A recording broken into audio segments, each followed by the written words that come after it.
Good morning from Yummy B TV. Wishing you all well today. Sending loads of love as usual. Brilliant live last night. You all got me excited. That nutter from way back in the day. Loads of love there. Thank you very much for all that massive support. It was absolutely brilliant. I know I was going back into character for a little bit there. But no, Uncle Yummy during this recovery period, it's not made a wise decision in some respects coming to Scotland, with the cold and the injuries, which is what I'm going to lead on to now, because many of you have been asking me for a long, long time about dying and coming back to life, and what happened and reliving those early moments. I'm going to do a part one now. To that time, and it was in 2018, and I was all alone behind the door again. So it's 12 o'clock at night. I'm with a cellmate. He's on the bottom bunk. He's got crutches, so he can't. He's disabled himself. So on the top bunk bed, there was no railings. So I got up out of the sleep to go to the toilet, and fell forward.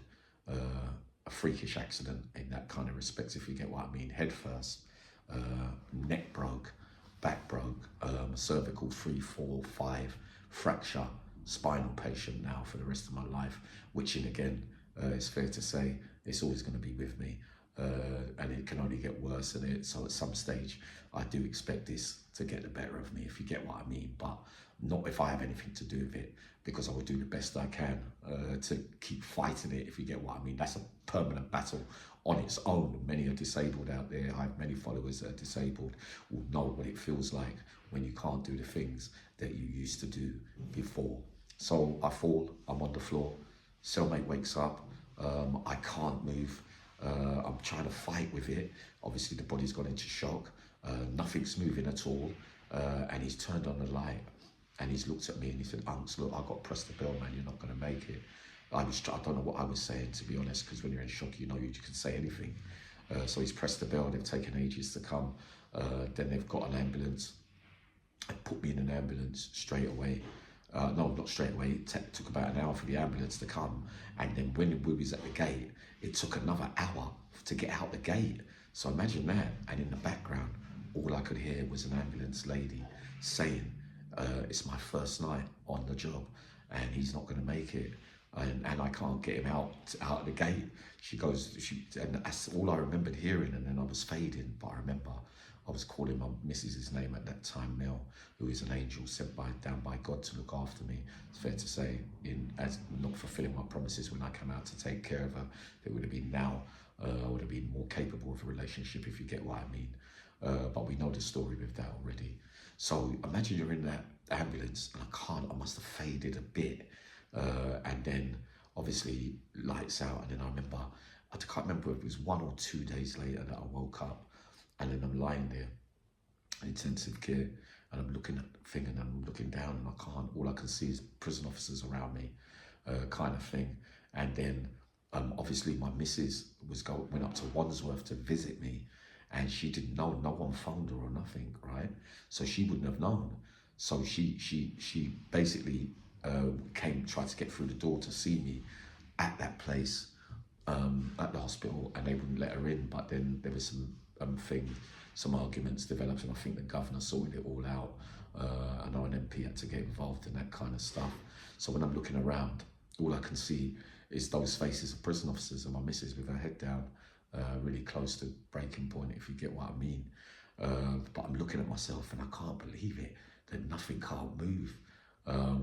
So after a period of time, a few days like that, in intensive care, they come and brought me the news that no, you're a cervical 3, 4, 5 fracture. You've got Christopher Reeve's identical injuries to him on paper, and you've got 10% chance of walking again, but your hands will never go past 10 degrees again. 100%, that's what they were saying to me. So that's what they thought at that time. But then I was thinking, yeah, really? You listen to it and you think, no, don't be silly. And I was telling them next to me, no, don't worry, I'm not listening to that kind of thing. So I had that mindset from the start. But then I had that encounter where I looked up to the heavens and spoke to the Father. And you know what I said to him? I looked at him and I said, "What is that it then? Is this how it ends for me?" That's what I said. And all I can remember him saying is, well, you got out of everything else, Jammy. He goes, you get out of this one. And I goes, am I? Am I? And I got in laughing. That's what I thought. So that told me that he was going to get me up. And I never took a backward step. But for a couple of months, obviously, nothing was moving still. There were some serious moments, you know, like when you got prison officers that you had fights with in Wandsworth, because you remember I had the tear up with the staff about a month before that, or a week before that. So a couple of them was on duty, and you could see that, you know, they were thinking, Karma, see, look what's happened now, he got you back, yeah, look, see, you can't move now. I was getting that kind of treatment, and it makes you feel, but in fact, it made me stronger to get back up. So one of those nights, I remember I was trying to crawl on the bed with my stomach like that. I was trying to move because they wouldn't give me a phone call. I know it was deep, deep, deep territory, the deepest of territory. And one of those mornings, yeah, I was trying to get to. Imagine that goat feeling like that, and you still want to fight. Imagine that. It's horrible when you're down and you can't. But what a feeling, man. No, no, no. But I never believed that I was staying down, if you get what I mean. It never occurred to me. I was so determined, and I don't know where that comes from, and I can only give it to God, and of course the Son as well. That's how Uncle Yami sees it. But that was the encounter. It took place.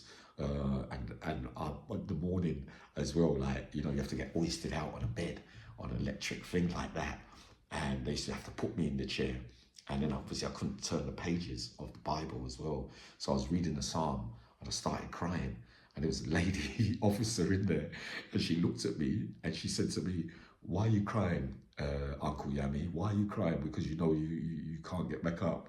I said, no. I said, I'm crying because I just spoke to him again and he told me that I will be getting up. So I was just saying thank you in the Psalms, and should her face change like that? Okay, all right, Yami, yeah. All right, that kind of stuff. This is what, but that spurred me on. In reality as well, I was thinking, no way, you've got to, Yami, your enemies, you've got to get back up. You're going back to prison eventually. You're not going back in a wheelchair. Surely, all these things playing over in my mind, but then I remembered, I kept going over the war stories in my mind. Remember, you came from that, and what about that? Nah, man, you could do it, Yami, man, what are you chatting? All that, slipping into character again. But no, after about 2 months or 10 weeks, I kept trying to stand, and when the staff weren't there, you know, if they're coming and wash you and that, the nurses, I said, please let me just take one step and see, bang, and then fall back on the bed. That kind of thing, deep, deep territory. But I was still, and then it was 2, and I waited by special nurses in there. Trust me, that was George's at first. Some were good, some were bad. But yeah, that was it. And then when I got to 1, 2, 3, but I still couldn't use my hands, remember? And then they got the cuffs put on me. After that, after Uncle Yami was starting to show off a little bit with a couple of steps. Look, I've done 2, 3, 4. And remember, I was trying to feed myself like that, trying to lift the fork up and push my head down into it. I was doing all stuff like that. This is how deep it can get. And if you're determined, you're going to have to. And if you will, you will. If you won't, you won't. You see what I mean? That's the only way that I could really describe it. It was serious territory, and my missus was the angel from God. She was coming every day. She got a pass to come in by the MPs. Was saying, you know, he's not going to be able to, it's not possible and all that. So listening to all that, that's why you must never listen. It's all right, they do their jobs and they got to tell you what they think, what the x-ray and everything's saying, the scans and all that. But in reality, we're still down to you. Nothing's impossible in this life. And this is what I realised. And with all this clean time now as well, I had to draw on those times of adversity to get me out of the mire from jumping from one thing to another for the last 2 years on tablets. And nah, man, conditions are saying no matter what, man, it don't matter. You're still going to get the spasms. You're still not going to be able to. It's all new for the brain, like I said, right now at this stage in life as we go further along the journey. But all that, and then obviously after about 10, 11, 12 weeks, hands were coming up like halfway.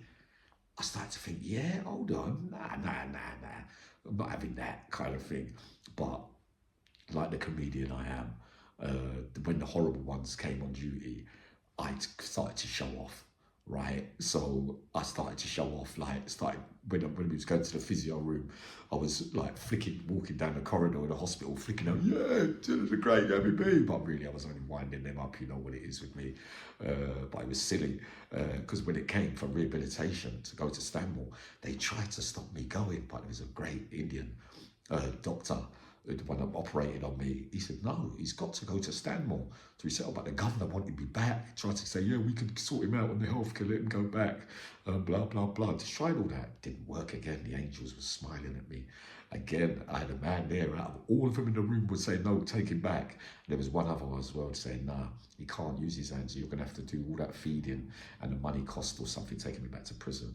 So when I got to Stanmore, I was still kind of just up and just, like it. So when I got there, that's when, that is the greatest hospital, I believe. I haven't been in that many, to be honest, but Uncle Yanni reports that the love in Stanmore and the help and support from all those down there were proper people. And I'll never forget my physio, Joe. He used to look at me in my eye. He goes, it's people like you that get up from things like this. It's what he used to say to me, motivating, great geezer. It was because it's like I always need a sergeant major there to respond. Do you see what I mean? But he said, no, it's you doing it, Yanni. It's you doing it. But I love and respect that place for the rest of my life. Trust me, man, they stuck by me through thick and thin, even though I was a prisoner. And even though I started to show off a little bit, because you know what I'm like when I get gassed, especially in those surroundings with the wars with them over the years, all the things that have happened, it come back to haunt me. And for me, they were looking at me in disbelief, the screws. They was going, this is a miracle. When I got, like it was how it unfolded was real serious stuff, honestly. But I'll never forget when I took them runs, that I'd start to do them a little bit of running with the handcuffs. I said, okay, can I go to let me run down the corridor with you? And certain staff would do it. So wouldn't. I used to choose Sunday morning, and it spurred on a couple of other patients as well when they saw me get up, because you see a lot of sadness in those hospitals, a lot of mums crying, accidents on motorbikes, cars, that kind of thing, freaky accidents where they are cervical 1 and 2, and they've got the metal things around there. So you remember, I'm one step away. I'm centimeters from that, of having to lie down for the rest of my life like that.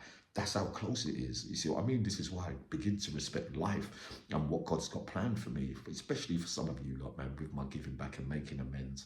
Because I don't respect that past life. You know that with me already. Uncle Yami tells you it was a waste of time, man.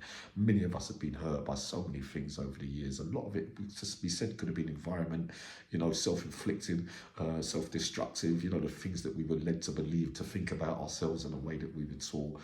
Many have reached a grand age of 30, 40. You have to be lucky these days, it seems, to have lived a life of such madness and still be able to be around, kind of thing. I'm sad what I've been seeing since I've been out. Broken hearted sometimes for some guys that are no longer around, but I know why deep down, if you get what I mean. Those places can do real damage to you, man. But I looked at it first, I was thinking karma. Yeah, because you dodged so many bullets along the years. Look, in the end, not a way to die, eh? And things, like when you really put it, and they used to call me Jabby Hammy, never nothing. He's always lucky. And lucky, come on, you can't be lucky and you spent your whole life in there. You weren't the best criminal in the world. You were just a chaotic, raving lunatic who just didn't want to live. So you had that mindset, but in some ways, those survival skills along the years, probably we all got more in us than what we realised. But when you dig deep into the trenches, you get your rewards. Trust me, man. Uncle Yabby would never give up. But the one thing I'm definitely not going to do, like I told you all yesterday, man, every day I get stronger now, but it feels strange, the condition, able to join some pushing back out, trying to get the weight. It's remembering now, after these 2 years of hurdles, more punishment. Come on, Yami, no, don't interfere with God's plan. But that is part one. There's going to be another part. There's going to be many parts of this again, obviously. But sending loads of love. Hopefully I'll bring you up something else later on. But many of you are asking what happened exactly. Uncle Yami reports part one today. See you all very soon. Scotland too cold for me. Oh my days. Talk about great decision making, Yami, while you're healing. Believe me now, I love you all dearly. Thank you so much for last night.